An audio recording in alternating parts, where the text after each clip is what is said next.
तो हेडिंग डाल लीजिए स्थापत्य कला का स्वर्णकाल। क्लियर? सबसे पहले इस चीज को थोड़ा सा समझना है, पहले समझना है, फिर स्टेप बाय स्टेप इसे लिखेंगे। ठीक है? सबसे पहले तो आप देख रहे होंगे स्थापत्य कला का स्वर्णकाल किसको कहा जाता है। तो जैसा कि आप देख ही रहे हैं, हम पढ़ क्या रहे हैं, शाहजहां। तो शाहजहां के शासनकाल को, ध्यान से सुनना, शाहजहां के शासनकाल को स्थापत्य कला का स्वर्णकाल कहा जाता है। ये बात पहले स्टेप में लिख लेनी है, लिख लें। शाहजहां के शासनकाल को स्थापत्य कला का स्वर्णकाल कहा जाता है।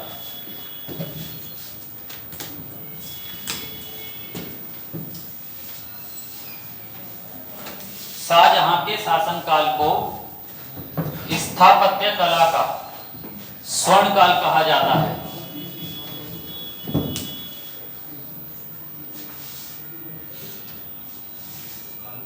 लिख लिया? लिख लिया ना इतना? अरे शाहजहां के शासनकाल को स्थापत्य कला का स्वर्णकाल कहा जाता है। ठीक है? साथ के साथ पहले समझना है क्यों कहा जाता है, जरा इस बात को लिखना नहीं है, सिर्फ समझ के चलें। ठीक है? क्योंकि बहुत ध्यान से सुनना है, स्थापत्य कला से प्रेम करता था, काफी प्रेम था किसको, शाहजहां को। इनकी रुचि शाहजहां की अपने पिताजी जहांगीर की तरह चित्रकला में नहीं थी, विशेष रुचि। बहुत ध्यान से सुनना, मैं क्या कर रहा हूं, ये लिखने वाली चीज नहीं, ये केवल समझना है। ठीक है? तो इनकी मेनली रुचि किसमें थी, स्थापत्य में। कई बार ऐसा एग्जाम में क्वेश्चन ये भी बन सकता है कि किस मुगल बादशाह की जो रुचि थी वो स्थापत्य में थी। बहुत ध्यान से सुनना, स्थापत्य कला में थी, ऐसा भी बन जाएगा। तो पूछा जा सकता है, याद रखना। तो फिर कौन से की थी, शाहजहां की। बहुत अच्छी तरीके से याद रखें। कई बार इसी से लिंक करके, चूंकि हमने कल वो चीज पढ़ी है तो वो चीज हमें और भी याद होनी चाहिए। अगर पूछा जाता है कि चित्रकला का स्वर्णकाल किस मुगल शासक के शासन काल को कहा जाता है, तो फिर जहांगीर। अब आपने कल भी मैंने ये बात पढ़ाई कि उनकी रुचि किसमें ज्यादा थी, चित्रकला में। उनकी रुचि चित्रकला में ज्यादा थी तो उनके काल को क्या कहा गया, चित्रकला का स्वर्णकाल। इनकी रुचि स्थापत्य में ज्यादा है, या कह सकते थी। ठीक है? तो इनके को क्या कहा गया, स्थापत्य कला का स्वर्णकाल। हालांकि अकबर ने भी बहुत स्थापत्य किए, ऐसे तो उन्होंने भी इमारतें बनवाई, लेकिन विशेष रूप से याद रखना, स्थापत्य कला का स्वर्णकाल शाहजहां के ही शासनकाल को कहा जाता है। ऐसा तो अकबर ने भी बनवाई, आप जानते होंगे, फतेहपुर सीकरी में बुलंद दरवाजा वगैरह, खुद फतेहपुर सीकरी का निर्माण जो कि गुजरात विजय की याद में था। ये बात क्लियर हुई आपके? तो ये बात कम से कम क्लियर होनी चाहिए। ठीक है? अगर मैं शाहजहां की बात करूं, बहुत ध्यान से सुनना क्या कह रहा हूं मैं। अगर मैं स्पेशली शाहजहां की बात करता हूं तो याद रखें, इन्होंने आगरा से लेकर दिल्ली तक इमारतें बनवाई। ठीक है? कई बार पूछा जा सकता है कि इन्होंने कहां से लेकर और कहां तक इमारतें बनवाई थी। तो याद रखना, इन्होंने आगरा से लेकर दिल्ली तक इमारतें बनवाई। उन पे भी अभी हम बात करेंगे कि कौन कौन सी बनवाई, कौन सी ज्यादा महत्वपूर्ण है, उन पे भी हम बात करेंगे। ठीक है? जरा ये क्वेश्चन लिख लें, पूछा जा सकता है ये भी। मुगल सम्राटों में सबसे महान भवन निर्माण करता, बहुत ध्यान से सुन लें, मुगल सम्राटों में सबसे महान भवन निर्माण करता कौन थे, ये पूछा जाएगा। तो कौन थे बताइए, अपने आप समझ जाइए। भवन निर्माण करता यानी कि स्थापत्य से संबंधित बात आ गई, तो कौन थे, शाहजहां। लिख लें, मुगल सम्राटों में सबसे महान भवन निर्माण करता,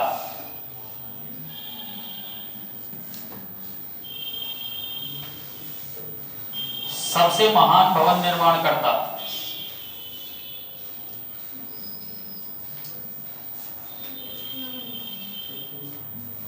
सबसे महान भवन निर्माण करता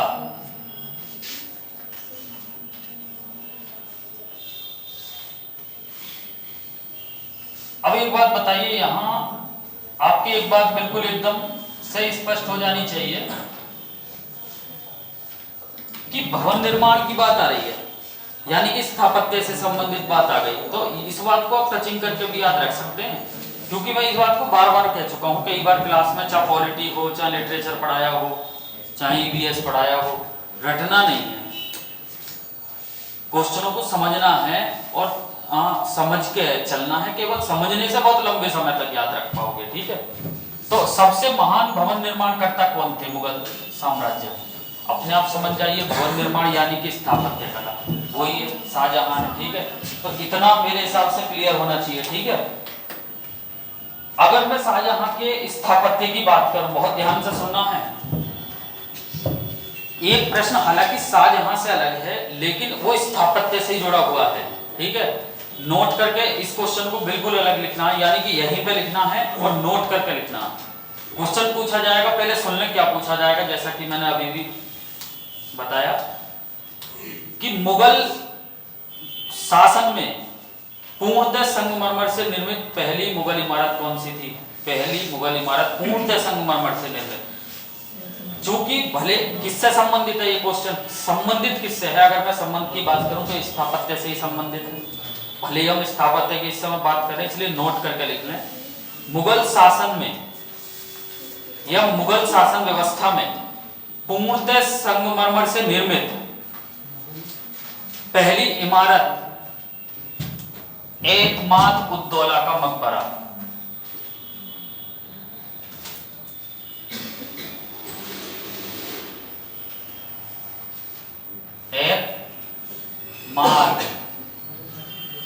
एतमाद उद दौला का मकबरा।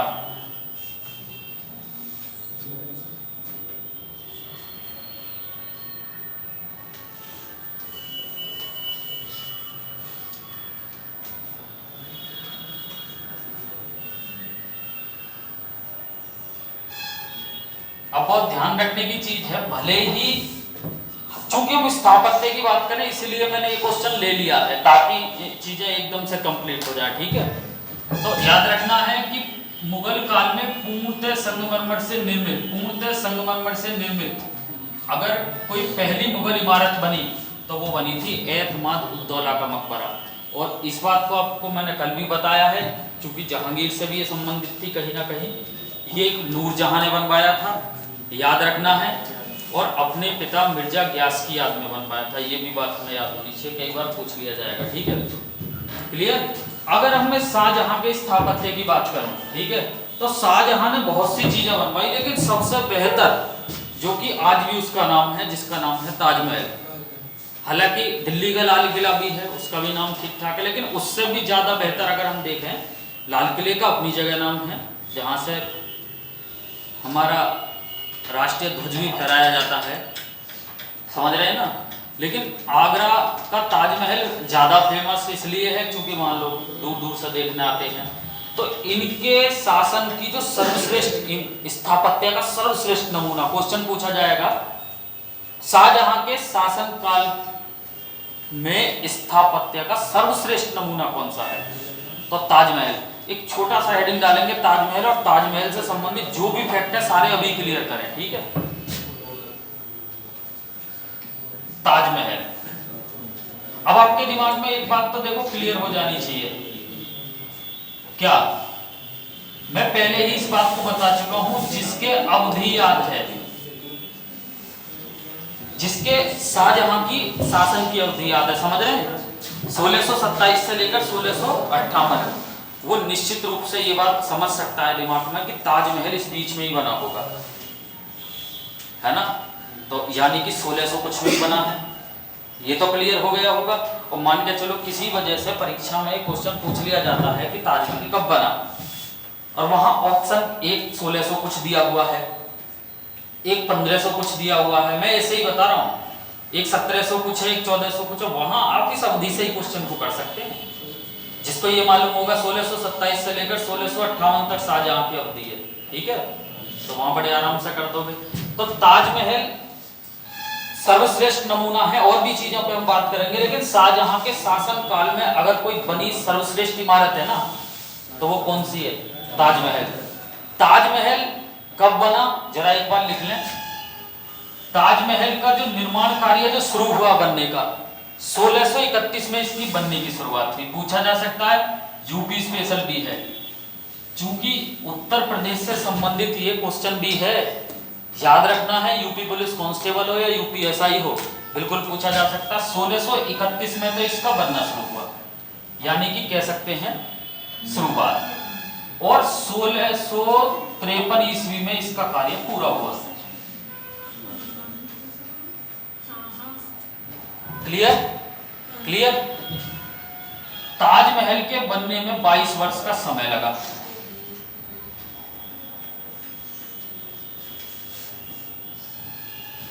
बहुत ध्यान से सुनना, ठीक है। ताजमहल के बनने में 22 वर्ष का समय लगा, और साथ के साथ स्टूडेंट इस बात को भी याद रखेंगे कि जो ताजमहल है उसकी ऊंचाई है 171 मीटर।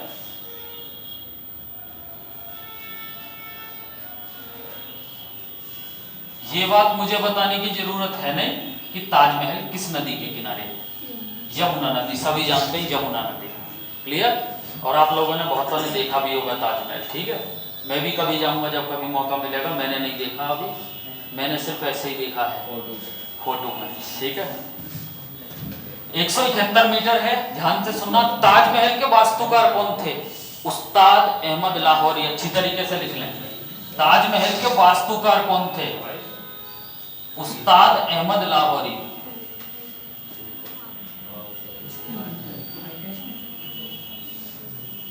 एक एक पॉइंट को अच्छी तरीके से लिखते रहें।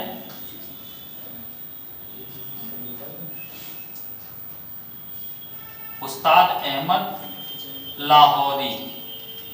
क्लियर। ये ताजमहल के वास्तुकार थे।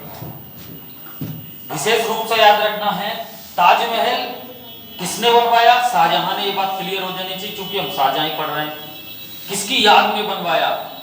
अपनी तीसरी पत्नी। याद रखना है पत्नी, क्योंकि काफी सारी पत्नी थी। मैं बार बार आपको बता रहा हूँ, ये जो जितने भी मुगल बादशाह है इन्होंने कई कई पत्नी रखी। हालांकि आज के समय में मैं आपको बात करूं तो एक ही भारी है। मैं सही बता रहा हूँ, बिल्कुल एकदम रियलिटी, वास्तविकता है ये। मैं सही बता रहा हूँ। अगर किसी के दिमाग में दूसरी का हो तो निकाल देना। हमारा स्टूडेंट अगर कोई ये सोचे बैठा हो कि मैं भी शाहजहां बन जाऊंगा, तो शाहजहां बनने का प्रयास ना करे, वो शाहजहां था। तुम सचिन, कपिल और अंकित हो। समझ रहे हैं? तो ध्यान से सुनना। उस्ताद अहमद लाहौरी इसके वास्तुकार थे। किसकी याद में बनवाया? तो मुमताज महल, जिनका मूल नाम था अर्जुमंद बानो बेगम। ध्यान रखना, पूछा जा सकता है किसकी याद में बनवाया? मुमताज महल।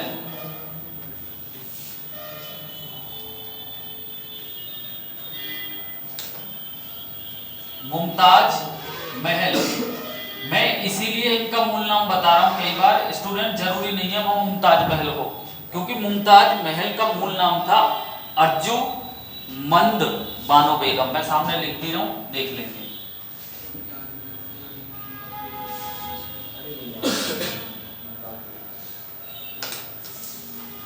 अर्जुमंद बानो बेगम।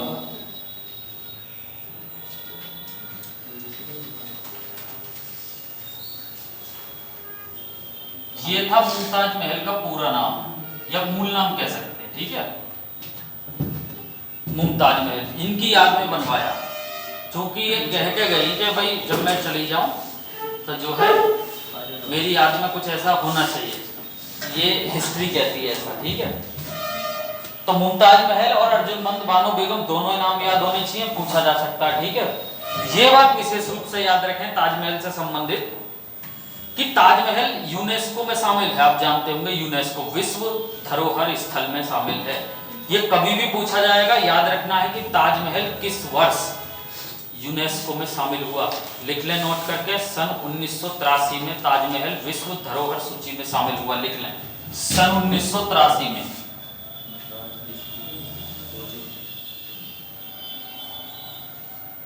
सन 1983 में,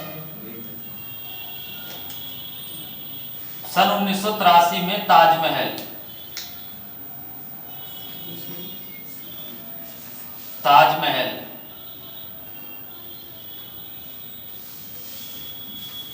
विश्व धरोहर सूची में शामिल हुआ।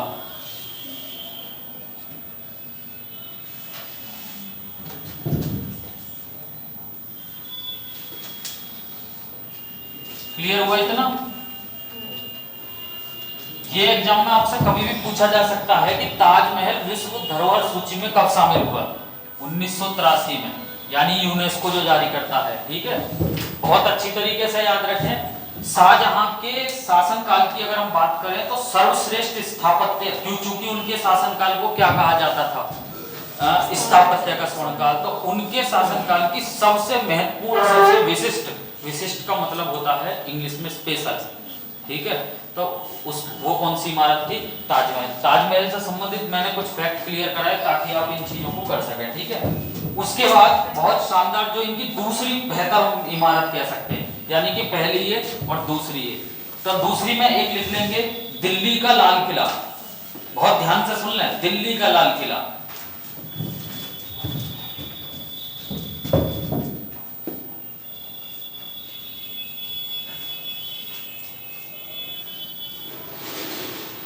क्वेश्चन एग्जाम में पूछा जाएगा दिल्ली का लाल किला किसने बनवाया था।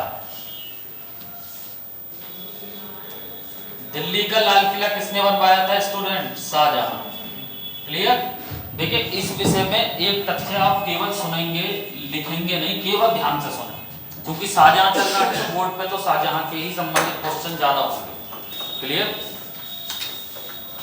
अगर क्योंकि मैं इस तथ्य को इसलिए बता रहा हूं सभी स्टूडेंट को ताकि एग्जाम में जाकर कंफ्यूजन ना हो, क्योंकि यहां होता है अगर एग्जाम में पूछा जाता है आगरे का किला किसने बनवाया था, तो याद रखना अकबर, गलती नहीं करनी है, वहां पर गलती हो जाएगी क्योंकि शाहजहां भी ऑप्शन में होंगे, ठीक है। और अगर पूछा जाता दिल्ली का लाल किला किसने बनवाया तो दिल्ली का शाहजहां, आगरे का अकबर। बहुत अच्छी तरीके से याद रखें, दिल्ली का किला या दिल्ली का लाल किला किसने बनवाया था, शाहजहां, यानी कि शाहजहां के शासन काल में ही ये चीज बनाई गई थी। साथ ही साथ स्टूडेंट एक बहुत बढ़िया प्रश्न है इसी से संबंधित, क्या है, पूरे मुगल शासन व्यवस्था में या पूरे मुगल काल में या पूरे मुगल काल की निर्मित मुगल काल का निर्मित मुगल काल द्वारा निर्मित अंतिम किला कौन सा था। बहुत ध्यान से सुन ले मैं क्या कह रहा हूं, क्वेश्चन क्या पूछा जाएगा एक बार फिर से सुन ले, मुगलों द्वारा निर्मित अंतिम किला कौन सा था, तो याद रखना स्टूडेंट दिल्ली का लाल किला। इसके बाद कोई भी किला नहीं बना। बहुत विशेष रूप से याद रखें। देखिए क्वेश्चन वही है, क्वेश्चन की थोड़ी सी लैंग्वेज कठिन हो गई है, बस कठिन यानी कि थोड़ा सा लैंग्वेज चेंज। मुगलों द्वारा निर्मित अंतिम किला कौन सा है ये पूछा जाएगा, मुगलों द्वारा निर्मित अंतिम किला कौन सा है, तो लिख लें मुगलों द्वारा निर्मित अंतिम किला दिल्ली का लाल किला है जो शाहजहां ने बनवाया था। नोट करके इसे बिल्कुल लिख लें, क्वेश्चन सीधा छपेगा एग्जाम में, लिख लें मुगलों द्वारा निर्मित अंतिम किला,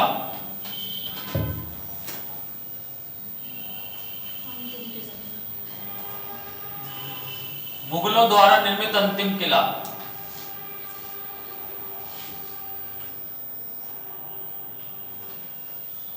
मुगलों द्वारा निर्मित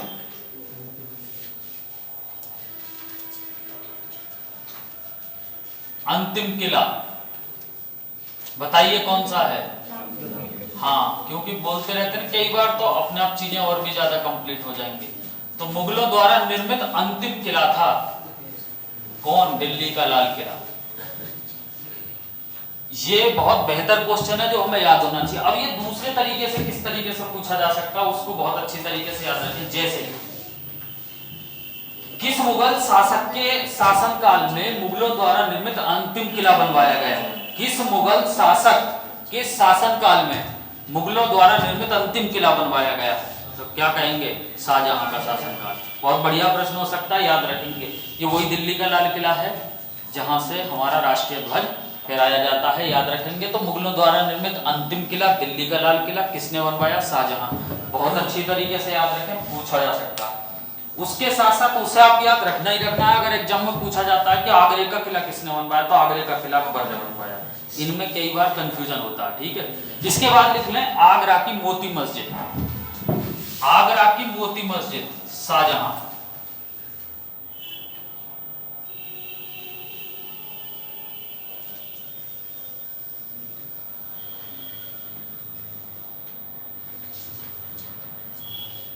आगरा की मोती मस्जिद, देखिए इसको जरा ध्यान से सुनेंगे।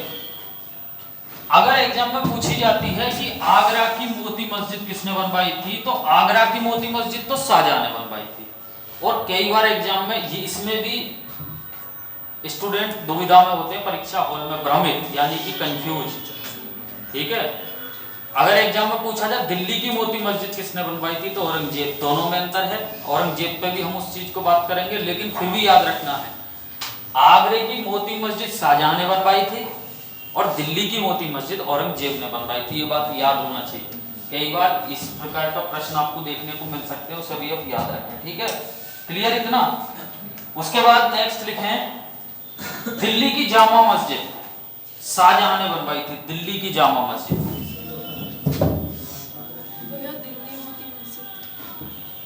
दिल्ली की जामा मस्जिद।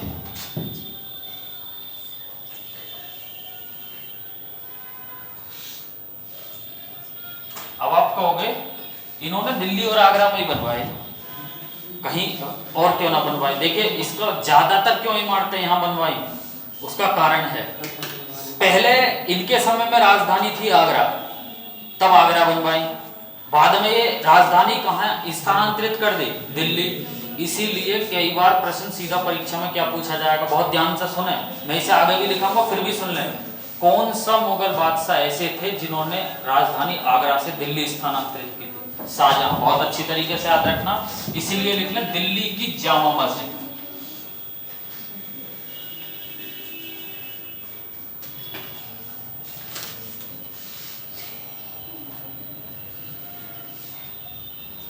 ये किसके द्वारा बनवाई गई इमारत लिखा रहा हूं मैं, शाहजहां। दिल्ली की जामा मस्जिद, ध्यान रखना शाहजहां। क्लियर। इसके बाद लिखेंगे ताजमहल के बारे में हम लिख ही चुके हैं। ठीक है, इसके बाद लिख लें रंग महल, शीश महल। अन्य में लिख सकते हैं, अन्य में डाल के लिख सकते हैं क्योंकि ये जनरली याद होना चाहिए हमें। रंग महल, शीश महल, रंग महल, शीश महल। कौमा लगा कर लिखें दीवाने आम, दीवाने आम, दीवाने खास, दीवाने आम, दीवाने खास। ये सब किसने बनवाए थे, ये सब शाहजहां ने बनवाए थे। बहुत अच्छी तरीके से सुन लेना मैं क्या कह रहा हूं। क्लियर, अरे क्लियर है, सभी ने इतना कर लिया। चलिए तो एक बार अब मैं जो अंतिम विषय वस्तु ले रहा हूं इस तथ्य की, तो ध्यान से सुनना। एक तो है हमारा ताजमहल, जिस पर मैंने अभी भी बात की, बहुत अभी बात की, जस्ट आप देख भी रहे होंगे। ठीक है, एक कई बार देखिए चीजें थोड़ी सी अलग हैं, लेकिन प्रश्न परीक्षा में यहां से आपसे देखने को मिलेगा। एक तो ये ताजमहल है, एक कहा जाता है दक्षिण का ताजमहल किसे कहा जाता है। मैं उसे यहाँ पे इसलिए क्लियर करने वाला हूँ, ध्यान से सुन लें, ताकि ताजमहल की बात चल रही है तो दूसरी चीजें भी क्लियर हो जाए। एक पूछा गया एग्जाम में दक्षिण का ताजमहल किसे कहा जाता है। ठीक है, तो इसी के साथ साथ उस तथ्य को क्लियर कर लें ताकि हम दोनों ताजमहल बराबर में लेके चल रहे हैं, तब दोनों चीज क्लियर हो जाए। नोट करके लिखें इस सारे पॉइंट को, नोट करके। दक्षिण का ताजमहल बीबी के मकबरे को कहा जाता है। दक्षिण का ताजमहल बीबी के मकबरे को कहा जाता है।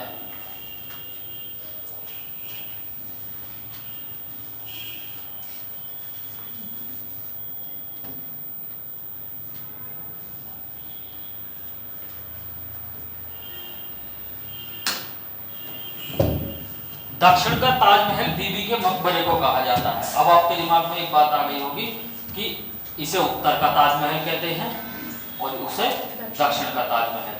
कई बार याद रखना, ये क्वेश्चन भी क्लियर होना चाहिए। तो मैं इसलिए इससे रिलेटेड पॉइंट पढ़ा रहा हूं ताकि चीजें दोनों एकदम क्लियर हो जाएं। अगर आपसे पूछा जाता है कि ये पूछा जाएगा कि बीबी का द्वितीय ताजमहल किसे कहा जाता है, या तो दक्षिण का ताजमहल बीबी का मकबरा, या द्वितीय ताजमहल किसे कहा जाता है, द्वितीय सेकंड ताजमहल किसे कहा जाता है, बीबी का मकबरा। ठीक, इसको दूसरे नाम से भी जाना जाता है स्टूडेंट, जरूरी नहीं है बीबी का मकबरा देगा, लिख लेना है राबिया उद दौरानी का मकबरा भी कहा जाता है इसे। राबिया उद दौरानी का मकबरा, राबिया उद, राबिया उद दौरानी का मकबरा।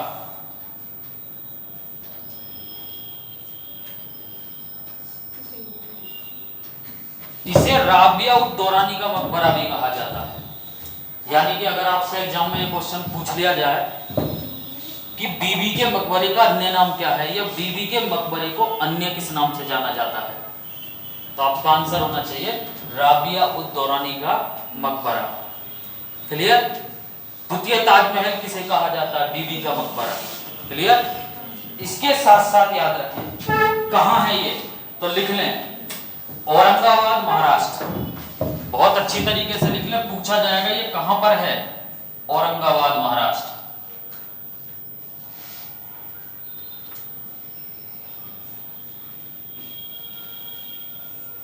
एक औरंगाबाद हमारे पास में भी है यहाँ पे, उसे मत समझ लिया। औरंगाबाद महाराष्ट्र, क्या है वहां भी कोई मकबरा?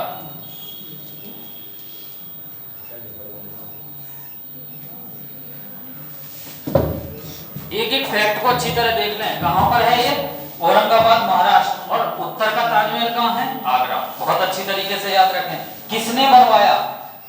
किसने बनवाया? लिख लें औरंगजेब ने बनवाया। ये पूछा जा सकता है, जैसे कि वो किसने बनवाया था ताजमहल उत्तर का? शाहजहां ने, मुमताज महल की याद में। ये किसने बनवाया? पूछा जा सकता है, औरंगजेब ने। किसने बनवाया? औरंगजेब। बहुत अच्छी तरीके से देख लें, प्रश्न यहां से बहुत बेहतर क्वेश्चन बनने हैं और ये आपको आगामी परीक्षा में पक्का देखने को मिलने वाले हैं, मैं निश्चित तौर पर कह सकता हूं। एक बार मैं इसे रिकैप कर रहा हूं ताकि पूरी चीजों को केवल समझ लें। द्वितीय ताजमहल किसे कहा जाता है? बीबी का मकबरा, या फिर कह सकते हैं राबिया उद दौरानी का मकबरा। कहां पर स्थित है? याद होना चाहिए, औरंगाबाद महाराष्ट्र। किसने बनवाया? औरंगजेब ने बनवाया। अपनी पत्नी की याद में ही बनवाया, क्योंकि राबिया उद दौरानी क्या थी? उनकी पत्नी। जनरली बात याद होनी चाहिए, कोई अपनी पत्नी की याद में बनवा रहा है, कोई अपने पति की याद में बनवा रहा है, ये चला है हिस्ट्री में। ठीक है, साथ ही साथ याद रखना है इसको द्वितीय ताजमहल या दक्षिण का ताजमहल भी कहा जाता है। दो चीजें याद रखनी है, या तो पूछा जाएगा द्वितीय ताजमहल या दक्षिण का ताजमहल। बहुत अच्छी तरीके से याद होना चाहिए, क्वेश्चन समझ में आ गया होगा। ठीक है, अंतिम पॉइंट मैं बता रहा हूं, ये केवल सुनने हैं फिर से। और यहां मैं एक बहुत महत्वपूर्ण विषय वस्तु बताने वाला हूं, ऐसा प्रश्न जो शायद आज से पहले आपने सुना हो। हिस्ट्री बहुत पढ़ी होगी लेकिन इससे पहले ना सुना हो, सुन लो उसे भी।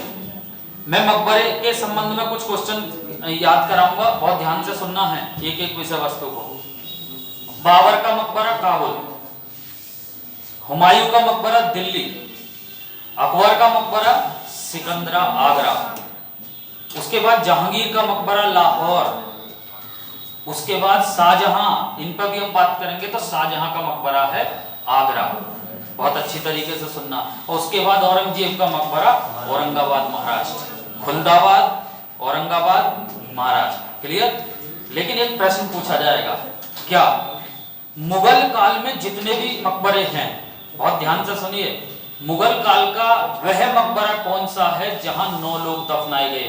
9 मुगल काल के लोग दफनाए गए। बहुत ध्यान से सुनिए, बहुत शानदार प्रश्न है, 12वीं परीक्षा में पूछा जाएगा। मुगल काल का वह मकबरा कौन सा है जहां मुगल कालीन 9 लोग दफनाए गए? तो हुमायूं का मकबरा दिल्ली। बहुत ध्यान से सुनना, दारा सिको वगैरह, आपके हुमायूं वगैरह और भी हैं कई सारे। ठीक है, तो कौन नोट करके इस प्रश्न को छाप लें और लिख लें। मुगल काल का एकमात्र मकबरा है हुमायूं का मकबरा। बहुत अच्छी तरीके से लिखिए, मुगल काल का एकमात्र मकबरा है हुमायूं का मकबरा। मुगल काल का एकमात्र मकबरा है हुमायूं का मकबरा, जहां मुगल कालीन 9 लोग दफनाए गए।